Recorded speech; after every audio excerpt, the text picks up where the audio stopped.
agama itu bukan hanya ritual. Ritual dalam agama bukanlah tujuan.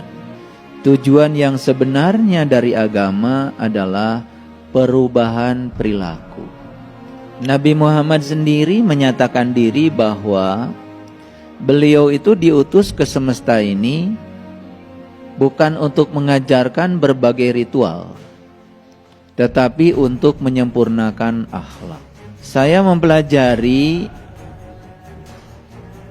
tradisi-tradisi agama yang lain, ternyata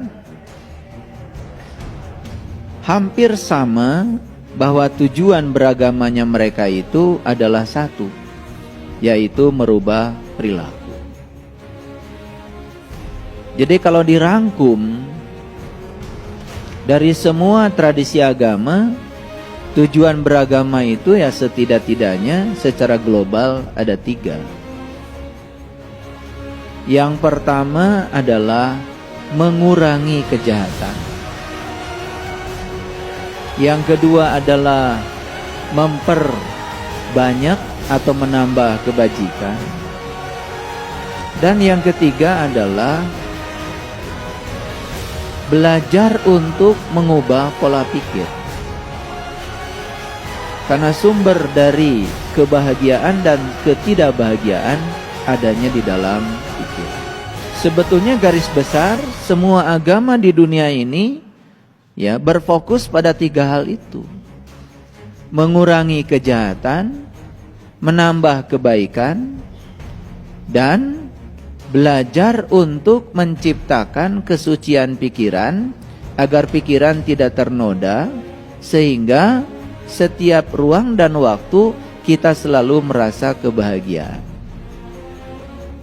Karena bahagia itu bukan di luar, bahagia itu di dalam diri. Dan sumber utama kebahagiaan adalah pola pikir. Karena pola pikirlah yang telah menciptakan berbagai harapan. Dan harapan-harapan itulah yang suka menghancurkan kebahagiaan. Sudah terbukti dan berulang kali saya sampaikan bahwa dalam kehidupan sehari-hari kita, sumber ketidakbahagiaan kita adalah harapan-harapan kita. Jadi kalau orang lain melakukan tindakan yang kita tidak suka dan kemudian kita tidak bahagia, sebetulnya ketidakbahagiaan bukan akibat orang lain melakukan tindakan yang kita tidak suka, tetapi harapan kita pada orang lain. Karena ingin orang lain itu selalu melakukan tindakan yang kita suka. Jadi sumber utamanya sebetulnya bukan tindakannya, tetapi adalah harapan kita sendiri. Saya sakit hati karena saya dibohongi. Tuh. Karena kita punya harapan agar orang lain jangan berbohong. Kan sebetulnya sakit hati karena dibohongi bukan karena orang yang berbohong itu penyebab kita sakit hati. Karena kita punya harapan agar orang lain tidak berbohong. Saat orang lain berbohong, harapan tidak sesuai dengan kenyataan, maka kita sakit hati. Silakan tunjukkan pada saya apa sumber kebahagiaan, sumber ketidakbahagiaan yang berasal dari orang lain. Gak ada. Tidak ada ketidakbahagiaan yang ditimbulkan oleh sesuatu yang di luar diri. Semua ketidakbahagiaan adalah diciptakan oleh diri kita sendiri. Pencipta ketidakbahagiaan atau pencipta kebahagiaan adalah pikiran kita sendiri.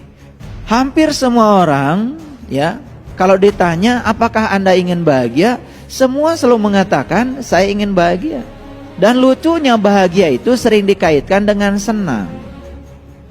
Padahal senang dan bahagia dua hal yang berbeda. Senang itu mendapatkan, senang itu berhubungan dengan indrawi, senang itu berhubungan dengan segala hal yang kita ingin, sedangkan kebahagiaan sangat berbeda.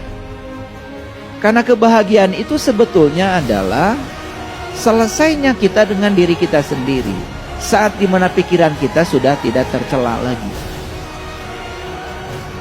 Jadi oleh karena itu, setelah saya belajar semua tradisi agama, ternyata semua agama itu tujuan akhirnya ya 3 tadi itu.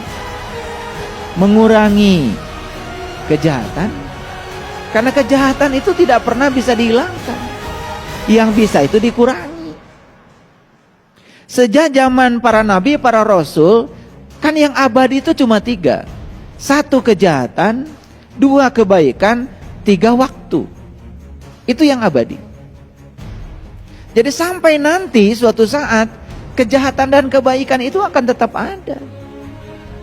Karena tidak ada kejahatan kalau tidak ada kebaikan. Tidak ada kebaikan kalau tidak ada kejahatan. Hilang salah satunya, hilang dua-duanya. Makanya yang abadi di semesta ini adalah kebaikan, kejahatan, dan waktu. Ini pahami. Jadi sehebat-hebatnya orang ya berdakwah tidak akan pernah bisa menghilangkan kejahatan. Yang bisa dilakukan hanya mengurangi kejahatan. Makanya gunakan kata yang tepat kalau bicara. Dan yang kedua, menambah kebajikan. Kapan kita menambah kebajikan? Kalau kebajikannya sudah ada. Yang belum ada, tentu saja bukan menambah. Kita dikatakan menambah mobil kalau mobil kita sudah ada. Kalau baru beli, nah itu namanya bukan nambah. Jadi menambah kebajikan itu artinya kebajikan kita dari hari ke hari terus bertambah. Bukan baru membuat kebajikan bertambah. Nah, kenapa harus ada yang ketiga? Karena yang ketiga ini adalah penyempurnanya. Memiliki pola pikir yang tidak tercela itu penyempurnanya. Karena apa? Seandainya kita hari ini memiliki peluang membuat kebajikan, kalau pola pikir kita itu masih tercela, bisa jadi kebajikan itu malah dihancurkan kebahagiaannya oleh pikiran kita sendiri.